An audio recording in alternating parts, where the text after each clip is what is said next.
Hello বন্ধুরা, দেবাদিদেব মহাদেবকে আমি ক্যামেরাম্যান বলে মনে করি। এই কথা কেন বলছি? কারণ হচ্ছে কারণ হচ্ছে একটা ফিল্মে বা মুভিতে একজন ডাইরেক্টর, ক্যামেরাম্যান আর একজন হিরো থাকে মেনলি। তো সেই রকমই আমাদের ধর্মে, সনাতন ধর্মে এই তিনজন আছে।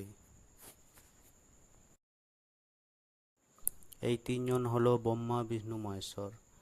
ব্রহ্মাকে আমি মনে করি রচিতা, সৃষ্টিকর্তা বা ডাইরেক্টর। আর শিবকে আমি মনে করি মহাদেবকে যে ক্যামেরাম্যান, কারণ সে ধ্যানে বসে পুরো জগৎটাকে দেখে, তাই তাকে আমি ক্যামেরাম্যান বলে মনে করি। আর বিষ্ণু হচ্ছে আমাদের সেই হিরো, যিনি যুগে যুগে অবতার নিয়ে এই মাটিতে, এই পৃথিবীতে আসে। এই কারণেই বললাম আমি শিবকে ক্যামেরাম্যান বলে মনে করি। এইবার চলে আসি কাজের। এই ছোট্ট শিবটা কেমন হয়েছে? এই ছোট্ট শিবটা রং করতে একটু অসুবিধা হয়েছিল, কারণ আমার কাছে এই 0 পয়েন্টের ব্রাশ নেই, তাই একটু অসুবিধা হয়েছিল। এই মূর্তিটা অনেক ছোট। এই মূর্তিটা রং করতে আমার 4-5 মিনিট সময় লেগেছে।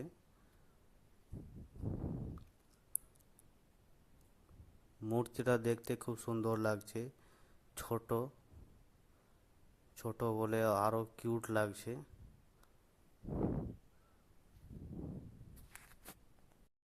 আমি যেখানেই কাজে যাই পুরনো কিছু আমি রং করে থাকি তাদের বাড়িতে। আর এই বাড়ির পুরো কাজটাই আমি করেছি, অল টোটাল কাজ।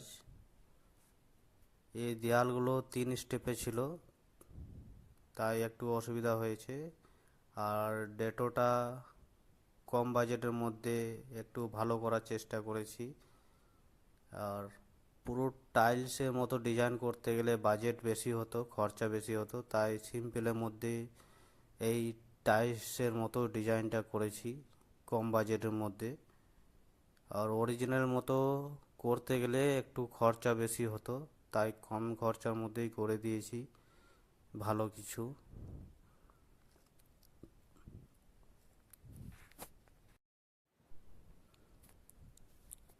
ডেটোটা কেমন হয়েছে জানাবে। এই কাজগুলো সব আমি দেখাচ্ছি। এই কাজগুলোর মধ্যে কোন কাজটা সব থেকে ভালো লেগেছে অবশ্যই কমেন্টে জানাবে। আর কারোর যদি এই ধরনের কাজ করার ইচ্ছা থাকে তো মেসেজ করবে, নাম্বার পেয়ে যাবে। এই সিলিংটা খুবই ছোট সিলিং, তাই হালকার মধ্যে করে দিয়েছি। আর ওই সাদা ওয়ালটা আছে, সেই সাদা ওয়ালে সেই রাধাকৃষ্ণের ছবিটা করেছি।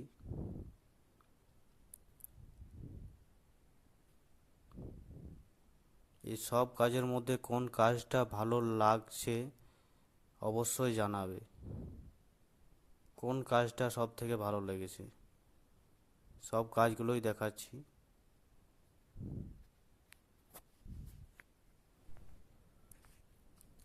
সিলিংটা হালকার মধ্যেই করেছি। আর এই সেই রাধাকৃষ্ণের ছবি, এই ব্যাকগ্রাউন্ডে সিন আছে। আর ঠাকুরের ছবি করতে গেলে একটু সময় লাগে, কারণ গয়না, কাপড় জামা ইত্যাদি থাকে বলে একটু সময় লাগে। তো এই কাজটা আমি ফাঁকের মধ্যে করেছি, মাঝের ফাঁকের মধ্যে, কারণ অন্য কাজগুলো করতে করতে একটু সময় বাঁচতো, সেই সময়টা এইখানে দিয়েছি। প্রথম যখন ছবি আঁকি সবাই ভাবছিল যে কি করছে ওয়ালটাতে, ওয়ালটা হয়তো খারাপই করে দেবে। তো এই বাড়িতে আমি ইলেকট্রিকও কাজ করেছি, এই বাড়িতে আমি রাজমিস্ত্রির কিছু কাজ করেছি। আর যে ইলেকট্রিকের কাজ আছে, কারেন্টের কাজ আছে, সেই কাজটা আমি পুরোটাই করেছি। আমি অনেক কাজই করেছি অনেক বাড়িতে রান্না ঘরে টাইলসও লাগিয়েছি। সব কাজই জানি, সব কাজ কিছু কিছু কাজ করেছি অনেক বাড়িতেই। আর